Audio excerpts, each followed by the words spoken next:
Welcome to Stuff You Should Know, a production of iHeartRadio.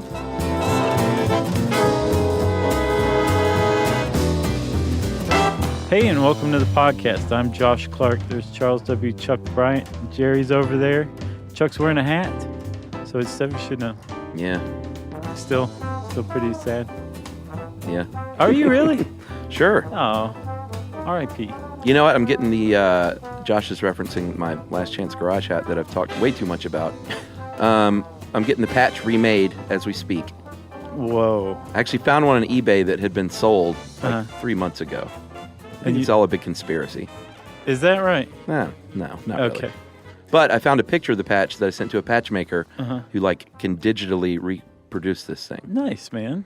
Well, but then I got to find the right hat. It's coming back home. Well, that's step one. That's a big step one. Yeah, I'm getting a few patches and a few hats this time. I think that's a good idea. Yeah. You can name them 1 through 8. That's right. Let's see, Chuck. You worked in the film industry previously. Yeah, so did you technically. Yeah. You did more than I did by far. You worked in front of and behind the camera. That's right. Did you ever work with a Steadicam at all? Yeah. So, you've seen these things up close. Yep. I don't recall Scott or anybody using one.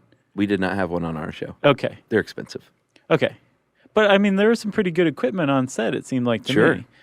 But there was no Steadicam, right? Nope. Because I was trying to recall, and I could not for the life of me remember a moment when there was a awesome, extendo arm camera with all of the components exploded out into different parts of a pole. That didn't happen because he would have walked in and said, "What's that?"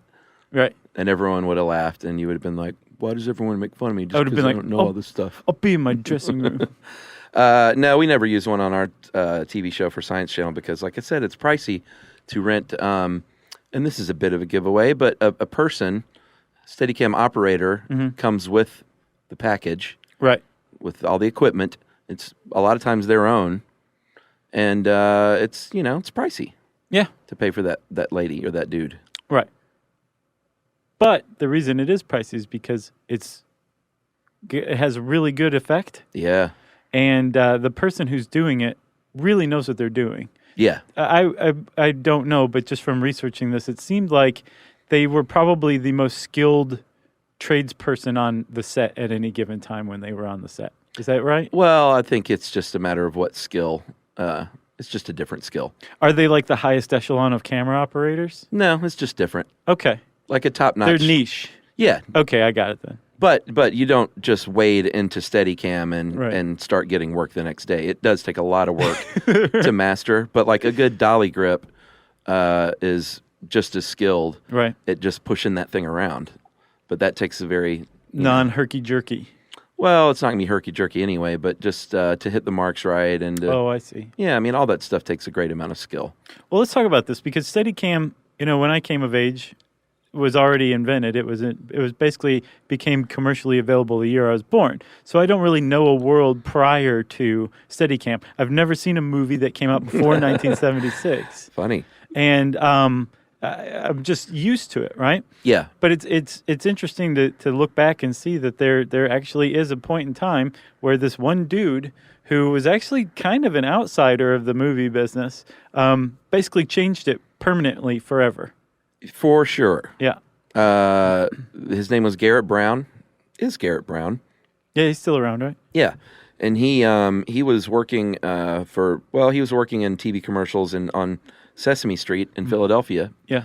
And he got a little frustrated, as camera people do, pre-Steadicam, with not being able to accomplish certain shots. Yeah, there were 30 impossible shots that just based on the equipment of the day, you just couldn't do, right? Yeah.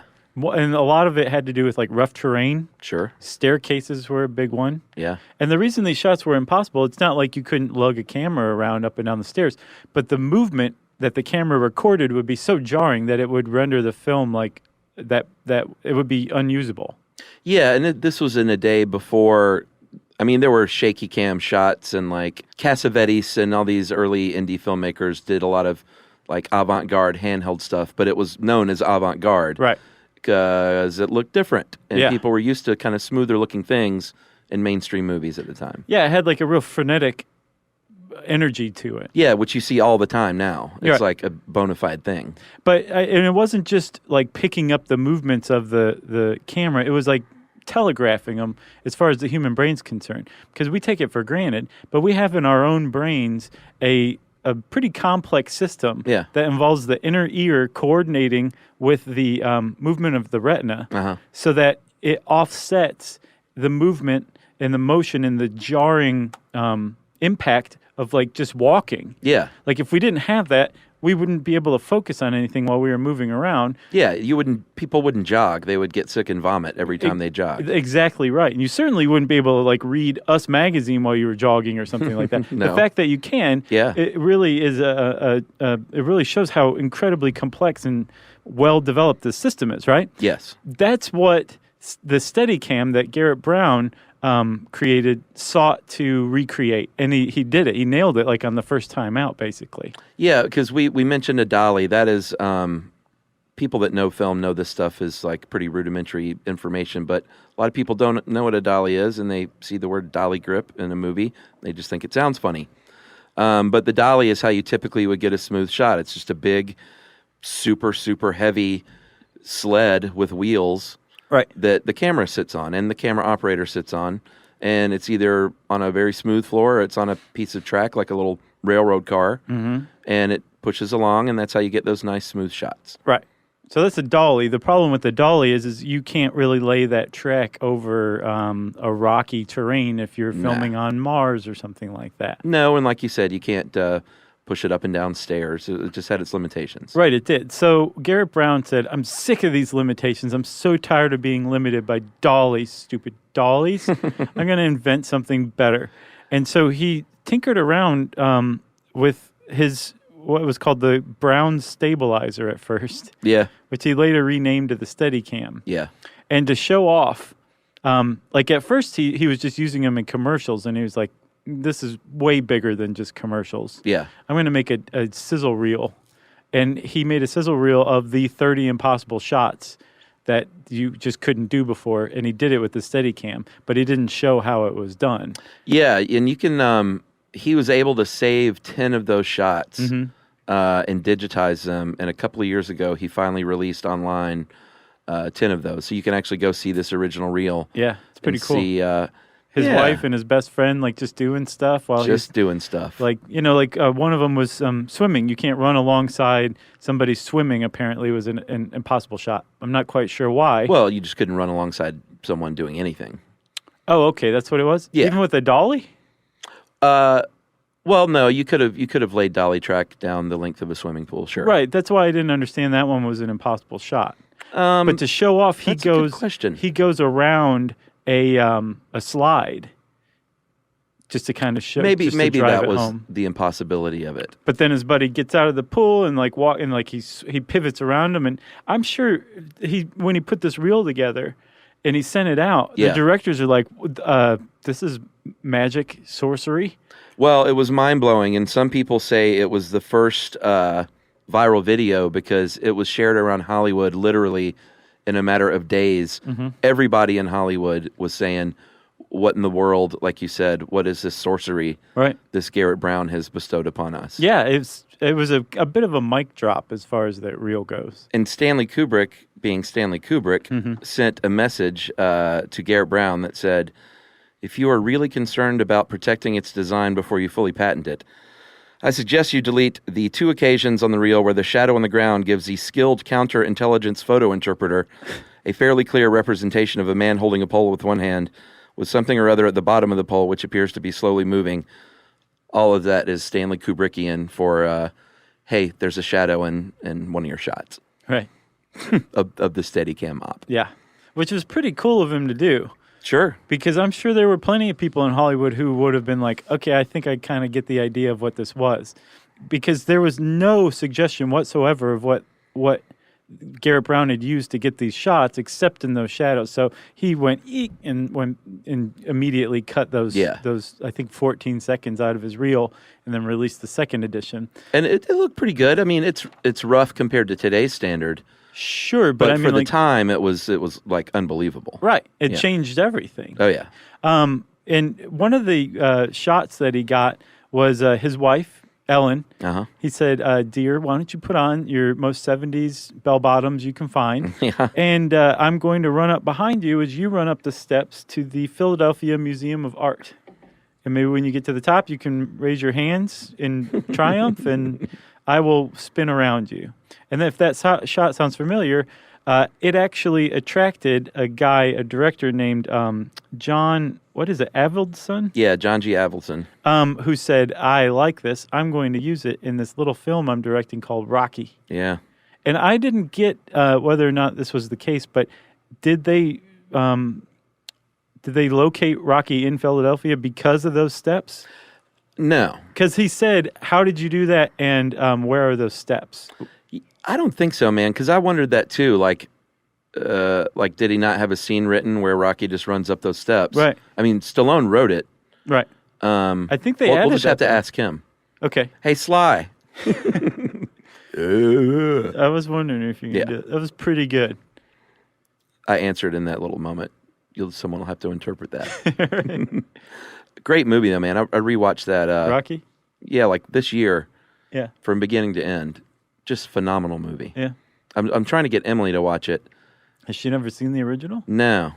And it's its own thing for sure. Like it's not It's much not a like boxing the movie. sequels. No. Really. It's a love story for the most part. It's a love story and like the triumph of the little guy story for sure. Yeah. Featuring boxing. Right. That's exactly right. Yeah. But 2 and 3 and onward, it's like a totally different thing. Yeah, but those are good too. Yeah. They said, let's take your story, take out the heart, and insert cocaine instead. Insert Mr. T. I don't get the cocaine reference. Well, it's just the 80s and Hollywood got their hands on it. Sure. You know what I mean? I gotcha. Yeah, that's a good question, though. I wonder about that. Surely they didn't remake it for Philadelphia just for that. Well, but the point is Garrett Brown created on this sizzle reel one of the most iconic shots in filmmaking history. For sure. And he sent that reel out, and within that year, I believe, 1976, 3 major motion pictures hired him to operate his Steadicam for it. There was Rocky. Yep. There was, what was the one about Woody Guthrie? Bound for Glory. Yeah. I think that one came out first. So that was the first actual, right.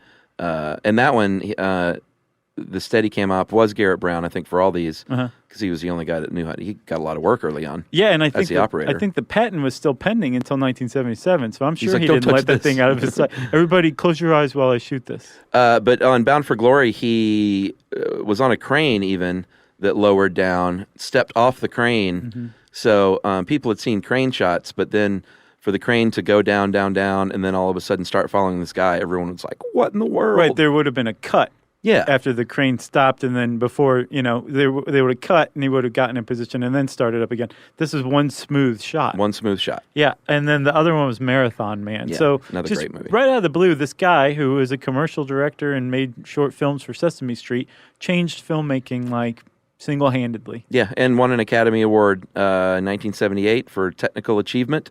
Got that patent in 77. And... well, that's it. That's the history of the Steadicam. That's it, everybody. Good night. But should we take a break and tell everyone how this thing works? Let's do it, man.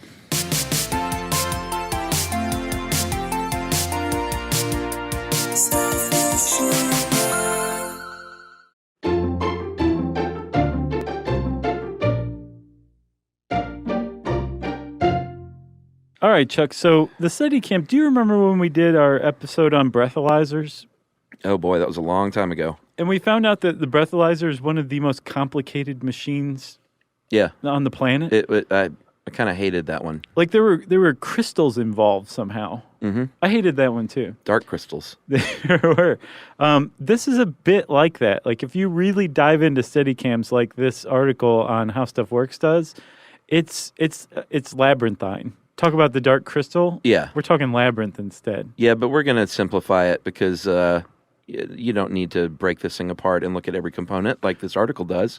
I mean, it really gets involved. What you should do is look at a picture of someone operating one. Yeah. And just because when you look at it, you go, it all makes a lot more sense. Right, and there's really just three main parts to the whole thing. There's a vest, there's an arm that's attached to the vest, and then the other end of the arm is attached to what's called the sled. Yeah. Which is what the camera and its components are mounted on, right? Yeah, and that arm, I mean, just picture yourself wearing like a baby Bjorn baby carrier, except for instead of the baby at your sternum, there's a mechanical arm coming out. Like a spring arm lamp. Yeah, like a accordion arm or a spring arm lamp. Right, and it's virtually the same thing. Well, yeah, and guess who made one of these? Who? By himself before they started making them for at-home people. Who? Casey? No. Who? My brother, of course. Oh, did he really? Yeah. Yeah, my brother made one of these in like the early 90s. Did he really? Out of door hinges and rubber bands and springs. Does he still have it? Is it in the Smithsonian? I don't know. It's in the Scottsonian. Nice. Which is where all his early inventions. With all his pinball machines? Yeah, but he made one. He basically did the same thing. He looked at it and looked at these swing arm lamps and accordion arm lamps, and it's like, well, it's the same thing. I'll just make a version of that. It is. And it worked pretty good. It's virtually the same thing. Yeah. So the whole point of a Steadicam is that it basically simulates, or the arm at least, simulates a human arm, right? To where it can move around very easily. Yeah. And it redistributes the weight of the camera, which can be up to like 70 pounds. I imagine probably more. Yeah. The whole unit is pretty heavy, and it's not easy to operate. But it'll wear you out. It holds it effortlessly, and it holds it in place. This arm does. And it does it by using springs. And you can adjust the tension of the springs by using a cable and pulley system. Yes. So that it offsets the balance of the camera and holds it in space in front of the camera operator, basically so that they can move it effortlessly up, down, to the side. You can put the camera on top of the sled so that you get high shots. You can switch it so it goes on the bottom so you can get low angle shots. Yeah, the traditional, it's called high mode and low mode. And high mode is... it doesn't mean it's high. It just means it's on the top of the unit. Mm-hmm. And then low mode is when it's on the bottom. So if you wanted to film a mouse running across the floor, you would put it in low mode. Right. If you wanted to film a human, you'd put it in high mode. Yeah. And the camera itself is broken out into pieces, which is kind of an ingenious trick that I guess Garrett Brown came up with himself. I think he did. And this is the third part, the camera sled, right? Yes, the sled is what holds all the equipment. Right, and it's basically a pole with a little bit at the top called the stage. Yeah. And that's where the camera goes, or it could be at the bottom, wherever the camera is. Sure. The camera's mounted to the stage. Yes. Then you get the pole itself, and then I guess the arm is connected to the pole by a gimbal? A gimbal. A gimbal, that's right. And that's like an old technology. It's basically something that uses basically a gyroscopic action to take the movement of whatever is seeking to move whatever you want to hold still and getting rid of it. Yeah. Like everything around it moves except for the thing that you want to hold still. Yeah, it's pretty neat. It's super neat. And that's just the one arm that's connected to the pole. Yes. So you can see how complicated this thing is. That this guy sat back and I think in a hotel room somewhere he put it together. Garrett Brown, the first one. There's just the ingenuity it took to put this together. It's pretty in depth as far as inventions go. Yeah, and there's a little science to it. There's something called moment of inertia. It's basically how much that camera is resistant to rotation. Mm-hmm. So if you want the camera to be still, you want to increase that resistance to the rotation. And this is determined by a couple of different things: how much mass there is to the object, and how far that mass is from its own axis of rotation. So by spreading the camera out, he basically took the little, cameras come with a monitor now so you can see what's going on. Right. And a big heavy battery. Yeah. He took the monitor off of the camera. He took the battery off of the camera and redistributed that up and down the pole. Uh-huh. So what he ended up doing was spreading out that mass, which takes away the center of gravity from the camera itself. Yeah, because like with a regular camera where all the components are in one single unit, that center of gravity is inside the camera. Yeah. So it's easy to rotate. But since he exploded it out into its various components, he made that center of gravity land somewhere on the pole.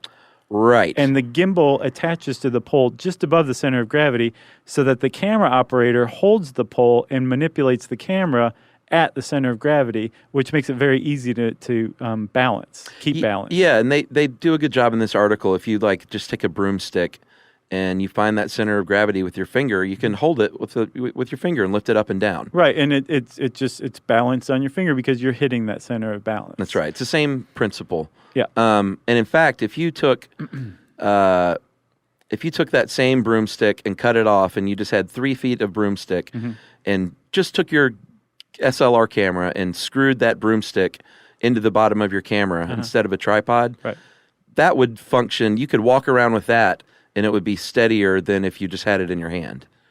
Oh, I could see that because of the change of the center of gravity. Change of the center of gravity, and if you put a little counterweight at the bottom, it would make it even more steady. Yeah. And that's the whole concept of the Steadicam sled. Yeah. Then attach that to an arm, that accordion arm, right, and you're cooking with gas. Yeah, because you were saying, like, if you walk around with just the pole holding, or the broomstick, cut off broomstick, and you're holding it just with your hand, it's steady. The point of the arm is it's taking your hand out of the equation and replacing it with something that can isolate movement even more. Yeah. So that your movement of you walking just gets lost within the arm before it ever gets to the camera and could shake it. Yeah, like if you did it with a broomstick, your arm is the same thing as a Steadicam arm. Right. Except it's better. The Steadicam arm is better than your human arm. Right. Yes. Exactly. Pretty neat stuff. It is neat stuff. And I think that's it for the science, man. We made it through it. Yeah, I mean, it's all got to be very precisely balanced. You don't just throw the stuff on the pole willy-nilly. No, and they point out that the balance of the camera can actually change during filming. Yeah. Just from the film moving from one end of the camera to the other as it records, right? Well, yeah, in the old days when they used film, for right, sure. Nowadays, it's just that digital card. Yeah, I'm sure not always. Quentin Tarantino's camera operators have to deal with this. Yeah, and if you've ever been on a job with a Steadicam, there's a lot of breaks where, I mean, you can adjust them on the fly more now, but I remember there just being a lot of breaks where the Steadicam op would say, hold on, I need 5 minutes, and they go over and they have a little stand that they put it on to take, because, it takes the weight off to a certain degree, but it's still a lot of weight to be carrying on a vest on your chest. Yeah. And running and moving and doing all sorts of stuff. Yeah, it's a tough gig. Like, there's a pretty amazing video. Did you watch it of that Eurovision shot? No. There's a guy from, I think, Belarus singing, and they showed they showed him, like, I did see that. He's like, they showed the shot, and then they showed what somebody filming the shot being done, and the guy with the Steadicam wearing the vest rides down the aisle on a Segway. Is that what he's on? Yeah, hops off, runs up this ramp, and then starts circling around the guy who's singing. And it's a pretty amazing thing. It's a great shot, but then when you see how it's done, you're like, wow, that guy deserved a standing ovation. It would have been more impressive had it not, like, the subject matter had been more interesting and the video quality been better. It's pretty bad. Like, if it was a Scorsese movie, you would be like, wow. Sure. But it was just, kind of corny. Well, I mean, it looked like a American Idol or something. It was, but it was American Idol. If you took American Idol at its peak and then spread it out over Eurasia, and like it was popular over that large of a population, that's what Eurovision is. That's right. So you want to talk about some of the shots when we come back after a break? Please. Okay.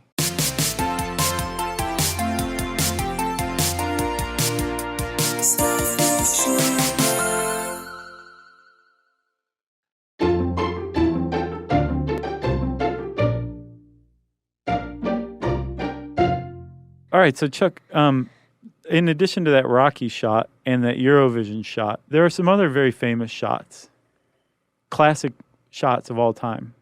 Yeah. That had to do with Steadicam. That couldn't have been done without Steadicam. Well, The Shining is the first one that pops into most people's minds because, like we said, Kubrick was a big fan of this invention and immediately started talks with Garrett Brown on how to help him out with this movie, The Shining, that he was making. Right. And apparently they kind of battled one another quite a bit on the set of The Shining, and Garrett Brown later admitted, he said a lot of that was probably, what do you call it, like inventor's pride or something. Right. Kind of getting in the way of this like brilliant auteur. So Kubrick already had his own ideas on how to best use this thing that this other guy invented. Right. And, The Shining's a classic example. Those tricycle shots, the famous maze chase at the end. Yep. very iconic in motion picture history. Yeah. And, I mean, how did do you know how they did that shot behind Danny on his little big wheel? They probably just went into low mode and... like walked behind him? Or ran down the hall after him. That's really impressive. Yeah. So The Shining's a big one. Sure. Rocky's a big one. Goodfellas is another classic example, too. Classic. Where Ray Liotta and Lorraine Bracco are going into the Copacabana, but they go through the back. Yeah. And they're followed like throughout like the back stairs into the kitchen, and then they finally come out into their table. And it's like one uninterrupted like 5-minute shot or something. It's amazing, and it's I think when you see this, you might see it and not be a discerning film viewer and just say, well, that I didn't notice anything. Right. Which is probably good. Yeah. Or you might be a fan of the Steadicam and just say, man, that was amazing. Then you have to step back and look at lighting and realize that how incredibly hard it is to light a shot like that that takes place over, I don't know how many hundreds of feet. Without seeing the lights in the shot? Well, that or just consistent lighting and having it look good. I mean, that's just usually you light for like a room or something or a hallway. Right, yeah. But to light all those different rooms and hallways and just incredibly, I can't imagine how long it took to set that shot up, you know? They were like, wait, what do you want to do? Yeah. Yeah, it'll be great. Don't worry about it. Stick with me. Stay with me. He's making another gangster movie. No, I didn't know that. Yeah, and it may be like some folks are saying it's like, his last big gangster movie. Yeah. But it's got De Niro again. Okay. He hadn't worked with him in a long time. Okay. Pacino. Nice. And Joe Pesci is coming out of retirement.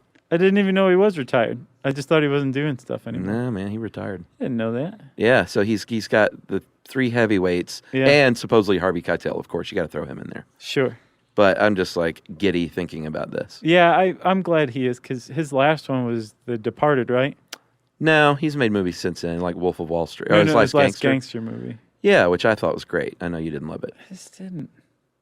I thought it was awesome. I thought everything but what Jack Nicholson did was pretty good. Yeah? You didn't like his performance? No, I really didn't. Well. Sorry, Jack. He'll forgive that. All right. Because you like him as an actor, right? Yeah. Oh, okay. As what good else? as it gets? Come on. Return of the Jedi, 1983. The famous speeder bike chase scene. Mm-hmm. And I think indoor. Yeah, California's Redwood National Park doubled as indoor. And that was Garrett Brown walking, and they sped it up. Yeah, but you're just like, wow, who cares?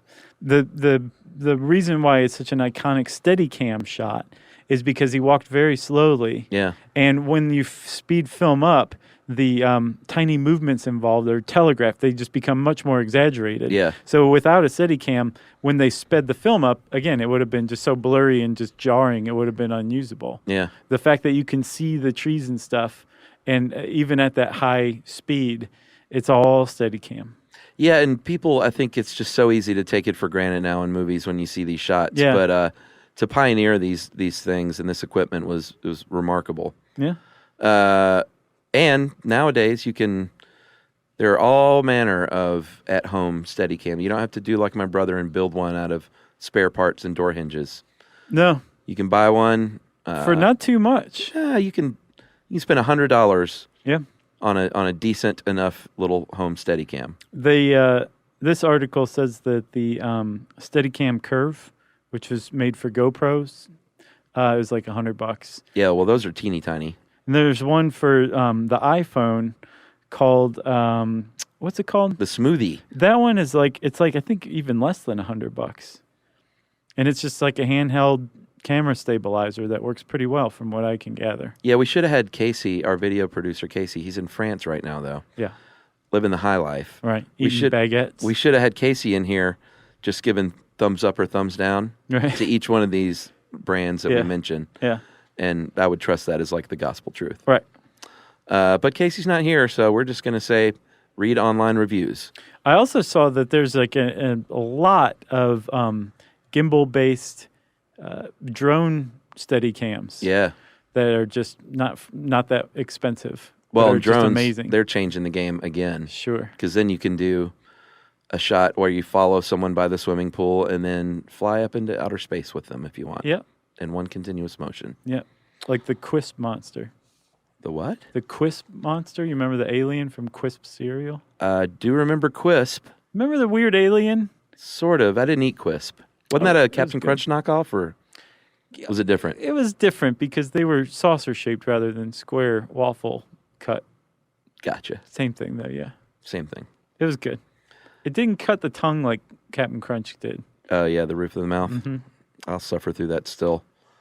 And then, of course, Steadicam is a name brand. Right, we like should mention. Seeing Eye Dog. Yeah, it's made. Who makes it? Tiffin. Tiffin now.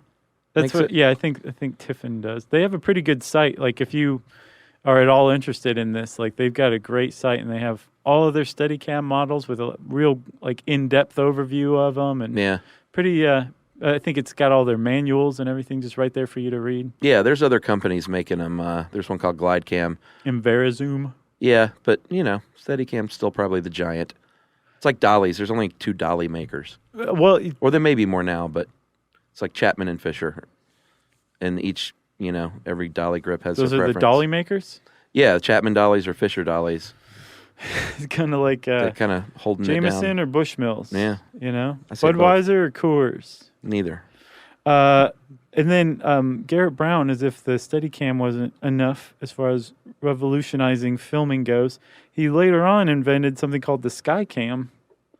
Yeah. Which, like, if you watch any kind of sporting event now, it's especially useful for football and football, where like there's just cables above the field. And there's cameras hanging down that are just like doing overhead shots following the action like it's nothing. It's pretty neat. Garrett Brown invented that too. I got one more little thing for you. There are 2 positions, not high mode, low mode. Positions are like how you're operating the camera, but if you are pointing forward as the operator and your camera is pointing forward, you're just walking, it's called missionary. No. And then if you are... if the operator is forward and the camera is backward, they call that Don Juan. So leave it to film set goons to think of sexual names for... Sex it up. Camera positions. Don Juan? Yeah, I never heard of that one. I hadn't either. Well, if you want to know more about Steadicams, including a really, really fine-grained, involved look at the physics of how the Steadicam arm works, you should go type Steadicam into the search bar at howstuffworks.com. Since I said search bar, it's time for listener mail. I'm going to call this encouragement from a Christian listener. Okay. Hey guys, I was listening to the Easter show and was compelled to write in. As a Christian, I've always appreciated how you make a solid effort to not rail on the church too hard. I found it humorous and simultaneously sad when you felt you had to tiptoe around the pagan traditions that have been integrated with the resurrection. I find it disheartening to think that other believers can't find anything better to do than wait to be offended by something than jump all over you for it. But based on your years of experience and careful treatment of the subject, it must be the case a lot of the time. Personally, I just want to say I can't think of anything you've ever said to offend me. I think you've done a stand-up job with sensitive subjects, like satanic panic in particular. It's also nice just to hear you talk about things directly related to my beliefs without sneering like many others will. That's nice, Dane in Minnesota. Yeah, for real, Dane. If you want to get in touch with us like Dane did and be a super cool person, lay it on us. Send us an email to stuffpodcast@iheartradio.com. Stuff You Should Know is a production of iHeartRadio. For more podcasts from iHeartRadio, visit the iHeartRadio app, Apple Podcasts, or wherever you listen to your favorite shows.